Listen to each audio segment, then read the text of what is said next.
Assalamualaikum dan salam saudaraku sayang, bersama saya Al-Fairis Syumurin. Tumpuan berita, kira-kira 2,000 pemilik rumah yang terjejas dengan rancangan pembaharuan Bandar Sibu memerlukan penempatan baharu. Sehubungan itu, Timbalan Premier Sarawak Datuk Seri Profesor Dr. Sim Kui Hian berkata kerajaan Sarawak kini sedang bekerjasama dengan sebuah syarikat untuk membina rumah mampu milik bagi tujuan itu. We are very fortunate because the Netherlands government has been offering help on flood. So the master plan, the typical master plan is just planning the development where it is and so on. It will be this is an early stage of planning. Will be more than 500 acres, involve more than 2,000 houses, and we will need to build affordable houses for all these people. Otherwise, all these houses you take, 2,000 houses you take. Orang Sibu mana tinggal, right? So it's quite a complicated plan. Beliau berkata demikian pada Majlis Penyerahan Housing Deposit Assistance Scheme HDAS dan Program Rumah Spektra Mutiara RMS di Sibu pada Rabu. Ujar Datuk Seri Profesor Dr. Sim lagi, cabaran paling tinggi yang dihadapi ialah situasi banjir memandangkan Bandar Sibu terletak di antara sungai dan sungai semakin tinggi berbanding daratan. Tegasnya, Premier Sarawak Datuk Patinggi Tan Sri Abang Abdul Rahman Zohari Tun Datuk Abang Openg telah melawat Sibu sebanyak 2 kali bagi meneliti perkara tersebut dan telah memperuntukkan sekurang-kurangnya RM1 bilion untuk pelaksanaan projek itu. Jelas beliau lagi, kerajaan Sarawak perlu bertindak secepat mungkin terhadap rancangan itu termasuk merancang keperluan perumahan penduduk terjejas. Terdahulu, Ketua Pegawai Eksekutif CEO Mutiara Mortgage and Credit, Syahroni Mat Noor berkata pihaknya telah meluluskan lebih 1,300 permohonan dengan jumlah pembiayaan berjumlah RM78 juta di bawah skim pembiayaan perumahan Mutiara dengan kadar tetap keuntungan serendah 1% dan margin pembiayaan sehingga 100%. Sukacita saya ini berkongsi maklumat juga bahawa 90% daripada jumlah ini adalah daripada golongan berpendapatan rendah, golongan B40 yang bekerja dengan syarikat swasta, tidak berpendapatan tetap atau bekerja sendiri. Alhamdulillah, dengan penuh rasa syukur, setakat ini tiada rekod dan pembayaran yang bermasalah dengan Mutiara. Kami berbangga untuk berkongsi bahawa rekod setakat ini adalah sempurna dan tiada akaun yang diklasifikasikan sebagai akaun pembiayaan tidak berbayar atau lebih dikenali dengan non-performing loans. Sementara itu, Kerajaan Sarawak bakal membangunkan Rumah Pintar Sarawak menjelang tahun 2030 untuk rakyat di negeri ini. Timbalan Premier Sarawak Datuk Seri Profesor Dr. Sim Kui Hian berkata, rumah pintar dengan teknologi pintar akan menjadi lebih penting memandangkan Sarawak akan menghadapi penduduk yang semakin tua menjelang 2030 kelak. Jelasnya, rumah dan teknologi pintar juga selaras dengan agenda Sarawak untuk menjadikan Sarawak negeri terkaya di Malaysia menjelang 2030 dengan kelestarian alam sekitar. Justru beliau menggesa Universiti Teknologi Sarawak UTS meneroka cara memasukkan keperluan penjagaan kesihatan di dalam rumah pintar seperti mengesan orang apabila mereka jatuh atau kecemasan perubatan lain. Beliau berucap ketika merasmikan pelancaran Rumah Pintar UTS dan buku Rumah UTS di Universiti Teknologi Sarawak UTS di Sibu pada Rabu. Berita seterusnya, Empangan Bengoh bakal dicadangkan sebagai satu kawasan warisan Sarawak dengan sebuah taman negara akan dibangunkan sebagai sumber air di kawasan berkenaan. Menteri Pengangkutan Sarawak Datuk Seri Lee Kim Shin berkata, empangan ini mampu menjadi daya tarikan kepada para pelancong untuk percutian inap desa di Kampung Sting Padawan. Beliau turut menekankan agar setiap aktiviti yang melibatkan pelancongan di kawasan itu harus dipantau demi mengelakkan berlakunya pencemaran air.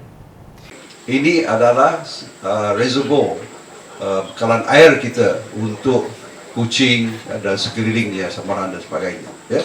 Jadi adalah perlunya kita memberi perhatian berat ke atas kebersihan, ya, empangan ini, air di empangan ini dan sungai-sungai di sini. Ya, kerana kita akan minum air daripada empangan air di empangan di sini. Ya. Beliau berkata demikian ketika mengadakan lawatan kerja di kawasan Empangan Bengoh pada Khamis. Datuk Seri Lee menambah kementeriannya bersama Lembaga Sungai-Sungai Sarawak LSS sentiasa mengambil berat akan kebersihan dan keselamatan di empangan tersebut. Beliau turut berkesempatan meninjau dan melawat boat ride bersama wakil kementerian dan LSS ke pangkalan Muk Ayun, Rarak, Dayak, Nyegor dan Kandong yang memakan masa selama 40 minit. Di majlis itu, Datuk Seri Lee turut menyerahkan jaket keselamatan kepada pengusaha bot pelancongan. Berita di Kanawit. Penganjuran kempen katakan tidak pada plastik adalah bertepatan seiring dengan usaha mengurangkan penggunaan bahan itu dalam kalangan orang ramai.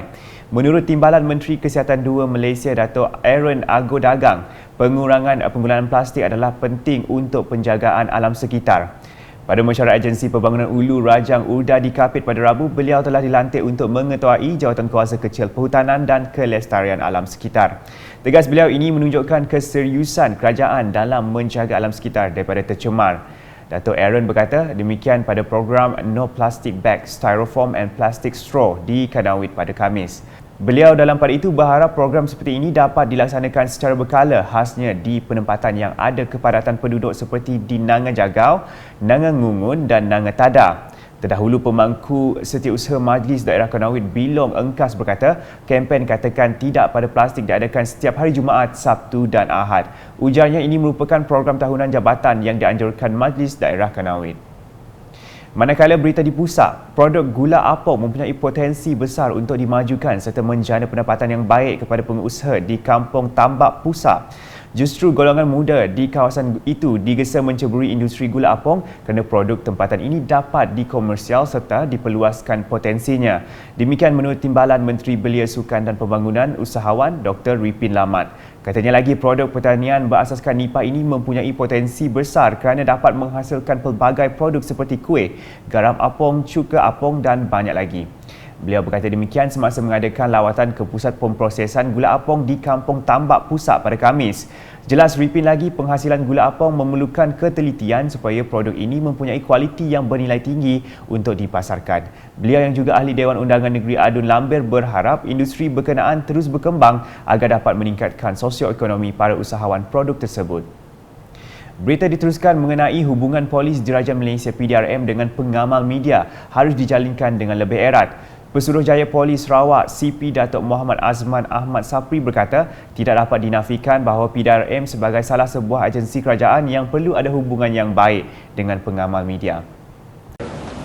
Jadi ini tuan-tuan pun sudah maklum bahawa di peringkat pusat Tan Sri IGP pun telah adakan majlis yang sebegini dan digalakkan di peringkat ketiga di mana media merupakan sumber kepada PDRM untuk menyampaikan maklumat-maklumat yang tepat.